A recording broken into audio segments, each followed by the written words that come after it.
Hello, good morning students. This video is for standard 6 subject science. In this video lecture we will start our chapter number 9, the living organisms, characteristics and habitats. तो इस lesson में हमें पढ़ना है किसके बारे में? We have to learn about living organisms, यानी कि जितने भी लिविंग ऑर्गेनिजम्स है उनकी characteristics and habitats. Characteristics means उसके फीचर, उसकी जो खासियत है वो सारे, और हैबिटेट्स मतलब उसका घर, मतलब कि जहाँ पे वो रहता है। जैसे कि हम है वो हाउस में रहते हैं, वैसे ही जो बर्ड्स है वो नेस्ट में रहते हैं, और दूसरे एनिमल और क्रीचर्स सभी के अलग अलग हैबिटेट्स होते हैं। वो जहाँ पे रहते हैं वो क्या होता है उसका हैबिटेट्स। तो उसके बारे में हमें सीखना है, पढ़ना है। Now I am starting this lesson. Paheli and Bujo went on vacation to many places of interest. One such trip took them to the river Ganga in Rishikesh. They climbed the mountains of the Himalayas where it was very cold. They saw many kinds of trees on these mountains, oaks, pines and deodars, very different from the ones near their home on the plains. यानी कि जो पहेली और भूजू है वो अलग अलग जगह पे ट्रिप पे गए हैं। तो सबसे पहले वो कहाँ पे गए हैं? ऋषिकेश, जो गंगा नदी के वहाँ पे है। तो वहाँ से वो कहाँ गए? माउंटेन्स, जो हिमालयस के माउंटेन्स है वो देखे गए। वहाँ पे उन्होंने अलग अलग ट्रीज देखे। कौन कौन से है? ऑक्स, पाइन्स एंड देवदार। तो वो कहाँ पे होते हैं? माउंटेन एरिया में। लेकिन उन्होंने क्या ऑब्जर्व किया कि जो उनके घर के नजदीक जो प्लांट्स हैं उससे वो सारे प्लांट बिल्कुल ही क्या थे? डिफरेंट थे। In yet another trip they travel to Rajasthan and move on camels through the hot desert. फिर कहाँ गए वो? राजस्थान, जो क्या है जहाँ पे डेजर्ट, हॉट एटमोस्फियर होता है। वहां पे वो कहाँ किस पे बैठ के गए? कैमल पे। They collected different kinds of cactus plants from these trees. जो कैक्टस प्लांट है उन्होंने वहां से उसके लीव्स है वो कलेक्ट किए। Finally they went on a trip to Puri and visited the sea beach. Sea beach जो सी के नजदीक वाला है वो, dotted with casuarina trees. Casuarina trees वहाँ पे ये कहाँ पे होता है? ये सी जो एरिया होता है, कोस्टल एरिया, वहाँ पे होता है। While recollecting all the fun that they had on these trips, a thought struck them. यानी कि ये अलग अलग जगह, जो तीनों जगह आपने देखी वो तीनों एरिया का है बिल्कुल अलग अलग है। तो ये दोनों को क्या हो रहा है? अभी थॉट है वो परेशान कर रहा है। क्या? All these places were so different from one another.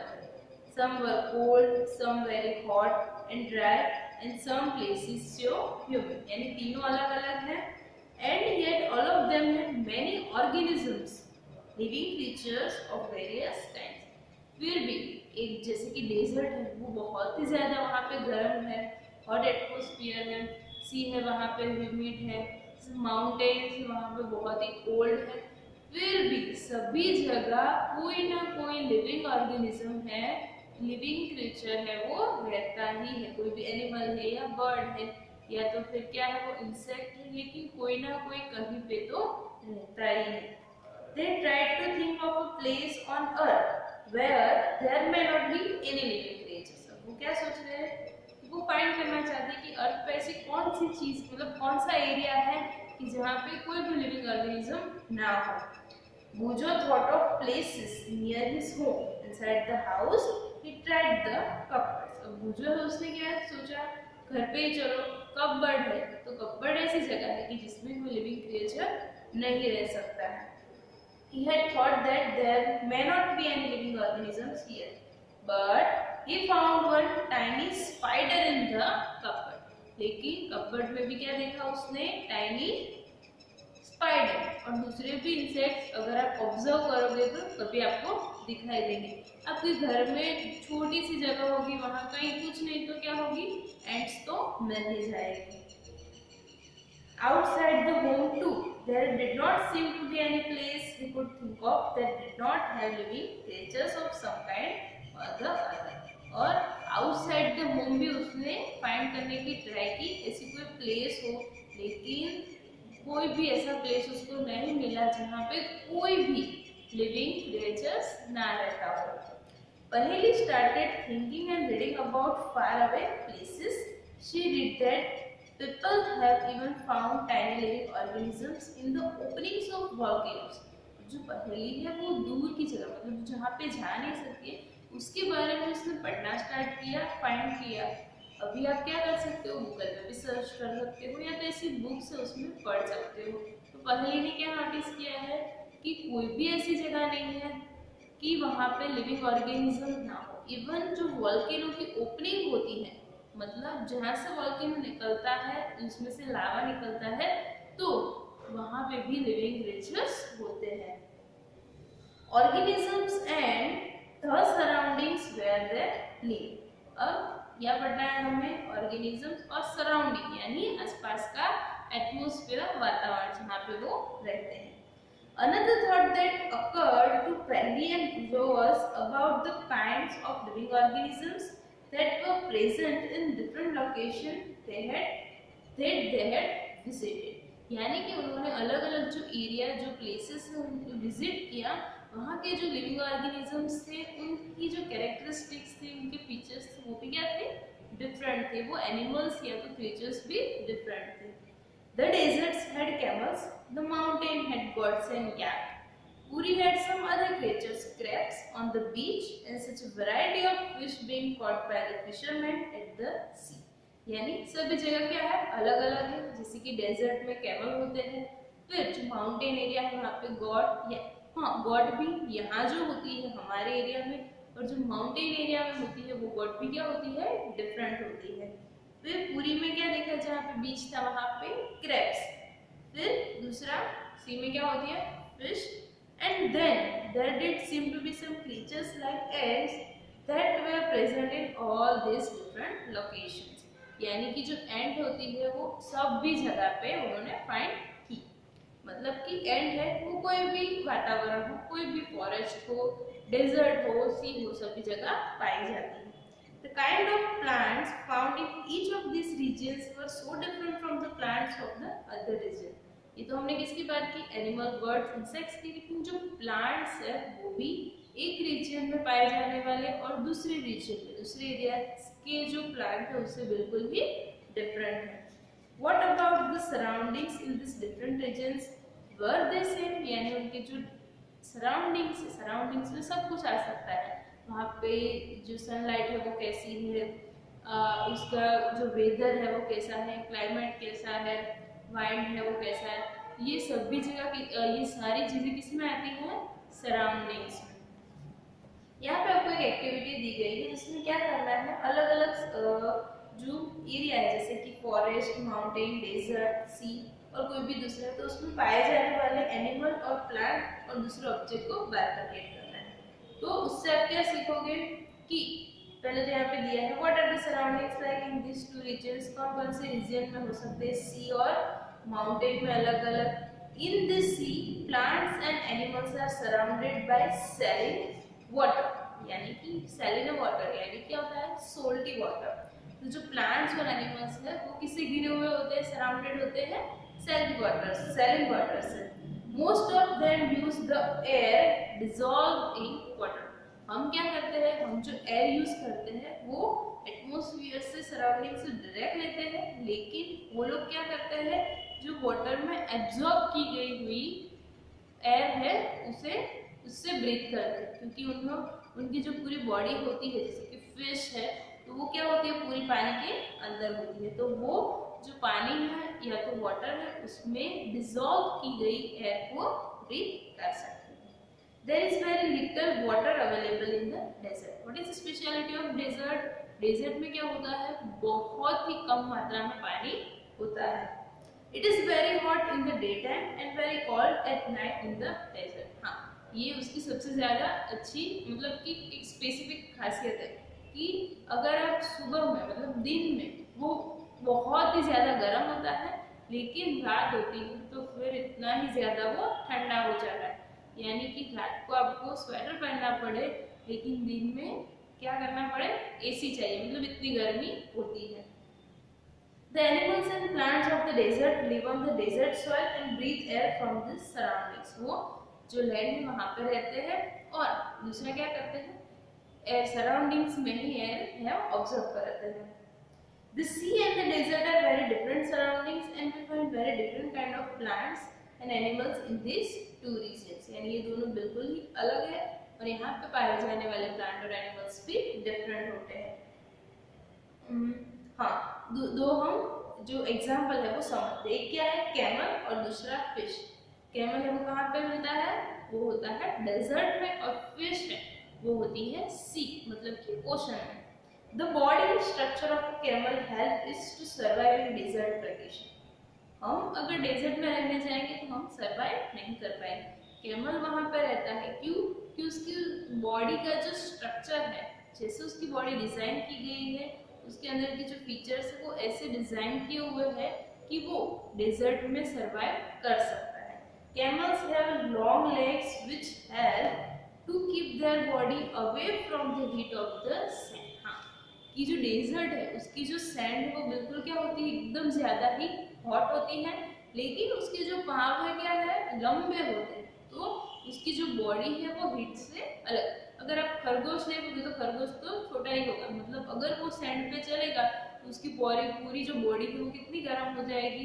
तो कैमल में ऐसा नहीं होता, कैमल के जो लेग्स है वो लॉन्ग होते हैं, उसकी वजह से उसकी जो बॉडी है वो हीट से दूर रहती है। इसे आप फिगर में देख सकते हो। They excrete small amount of urine, their dung is dry and they do not sweat. तो ये तीन चीजें क्या है, एक्सक्रीट। एक्सक्रीट यानी कि जो लिविंग ऑर्गेनिज्म है अपना वेस्ट है वो बाहर निकालते हैं, उसे हम क्या बोलते हैं, एक्सक्रीट। तो उसकी जो यूरिन होती है उसमें भी मतलब यूरिन बहुत ही लेस अमाउंट में होता है, और दूसरा उसका जो डंग है वो भी ड्राई होता है, मतलब पानी का जो भाग होता है वो उसमें कम होता है, और दूसरा दे डू नॉट स्वेट, उसे पसीना नहीं होता। तो ये तीनों चीजों क्या होती है, ये तीनों चीजें में हमारी बॉडी से या तो लिविंग ऑर्गेनिज्म की बॉडी से जो वाटर है वो बाहर निकलता है, लेकिन यहाँ पे वाटर तो होता ही नहीं, मतलब बहुत ही कम होता है। अगर हमारे जितना पसीना उसको होगा या तो यूरिन बहुत ही ज्यादा अमाउंट में निकलेगा तो उसकी बॉडी से जो वाटर है वो खत्म हो जाएगा। लेकिन उसकी बॉडी का स्ट्रक्चर ऐसा ही होता है कि जो वाटर है उसकी बॉडी में रहता है, जो बाहर निकलता है वो बिल्कुल ही लेस अमाउंट में होता है। Since camels lose very little water from their bodies, they can live for many days without water. वो without water many days तक रह सकते हैं। जैसे कि आप क्या होता है समर में देखो तो समर में हमें पानी की प्यास बहुत लगती है, क्यों, क्योंकि पसीने की वजह से बहुत सारा वाटर है वो हमारी बॉडी से लूज हो जाता है, निकल जाता है, तो इसकी वजह से हमें क्या चाहिए होता है, ज्यादा पानी चाहिए होता है। Let us look at different kinds of fish. अब फिश है वो क्या है, सी एनिमल मतलब सी, जो ओशन में रहने वाला एनिमल है। Some of these are shown in figure 9.3. There are so many kind of fish. यहाँ पे हमें दी गई है और हमें भी पता है बहुत सारी अलग अलग फिशेस होती हैं, स्मॉल बिग अलग अलग। There are so many kinds of fish, but do you see that they all have something common about their shape? All the ones shown here have the streamlined shape that was discussed in chapter 8. सबका एक streamlined shape होता है जैसे आपको पता है, तो उसकी वजह से क्या होता है, this shape helps them move inside water. Fish have slippery scales on their bodies. These scales protect the fish and also help in easy movement through water. यानी कि ये जो उसका बॉडी स्ट्रक्चर है उससे वाटर में आगे बढ़ने की मूवमेंट करने में हेल्प करता है। That fish have fins and tails that help them to change directions and keep their body balance in water. जो फिन्स और उसकी टेल होती है वो बॉडी में मतलब वाटर में बैलेंस करने के लिए काम आती है। Gills are present in the fish help them to use oxygen dissolved in water. जैसे हम हैं ब्रीथ कहाँ से करते हैं, नोज से करते हैं, वैसे ही जो फिश होती है वो कहाँ से करती है, गिल से. We see that the features of a fish help to live inside water and the features of a camel help it to survive in a desert. यानी उसके जो अलग अलग दोनों के फीचर है, एक क्या करता है डेजर्ट में सर्वाइव करने के लिए हेल्प करता है और दूसरा है वो सी में सर्वाइव करने के लिए हेल्प करता है. We have taken only 2 examples from a very wide variety of animals and plants that live on the earth. In all this variety of organisms, we will find that they have certain features that help them live in the surroundings in which they are normally found. ये तो 2 ही animal हैं, लेकिन दूसरे भी बहुत सारे ऐसे animal हैं जो अलग अलग जगह पे रहते हैं और वहाँ का जो सराउंडिंग है, वहाँ के जो वेदर है, उससे वो कोलैबोरेट करके वहाँ पे सर्वाइव करते हैं. The presence of specific features or certain habits which enable an organism to live naturally in a place is called adaptation. Now, what is adaptation? Adaptation मतलब the presence of specific features. अलग अलग specific जो है, जैसे कि fish है तो उसकी tail, उसके पास tail है, इसलिए वो क्या कर सकती है, मूव कर सकती है. अगर हमारी तरह उसका बॉडी होता तो वो उसमें स्विम नहीं कर सकती थी. फिर और सर्टेन हैबिट जैसे कि कैमल है वो क्या करता है, excrete small amount of urine, फिर उसका जो डंग है वो, तो उसकी हैबिट्स भी क्या होती है, कुछ डिफरेंट होती है. और विच इनेबल एन ऑर्गेनिज्म, वो क्या करता है, ये जो सारी हैबिट्स और फीचर्स इनेबल्स करते हैं, हेल्प करते हैं क्रीचर को उस एनवायरनमेंट में सर्वाइव करने के लिए, तो उसे हम क्या बोलते हैं, adaptation. Adaptation of organisms differ depending on their place of dwelling. Dwelling मतलब रहना, निवास, जहाँ पे वो रहता है. तो adaptation है उसमें क्या होता है, डिफरेंट होता है, जिसका dwelling डिफरेंट है उसका adaptation डिफरेंट होता है. That is why a fish cannot live out of water and a camel cannot live in sea. यानी कि camel है वो sea में नहीं रह सकता और जो fish है वो desert में नहीं रह सकती. The place where organisms live is called habitat. जहाँ पे रहते हैं animals उसे हम क्या बोलते हैं, habitat. Habitat means a dwelling place. The habitat provides food, water, air, shelter and other needs to organisms. Several kind of plants and animals live in the same habitat. तो कुछ जो टाइप के plants या animals है वो same habitat में रहते हैं, कुछ है वो different में रहते हैं. The plants and animals that live on land are said to live in terrestrial habitats. जो कहाँ पे रहते हैं, लैंड के ऊपर, पानी में नहीं रहते हैं, उसे हम क्या बोलते हैं, terrestrial habitats. Some example of terrestrial habitats are forest, grasslands, desert, coastal and mountain. ये पांचों क्या है, अलग अलग है, लेकिन वो सेम ग्रुप में आते हैं. कौन से, टेरेस्ट्रियल में. क्यों, क्योंकि वो लैंड के ऊपर है. On the other hand, the habitats of plants and animals that live in water are cold. जो water में रहते हैं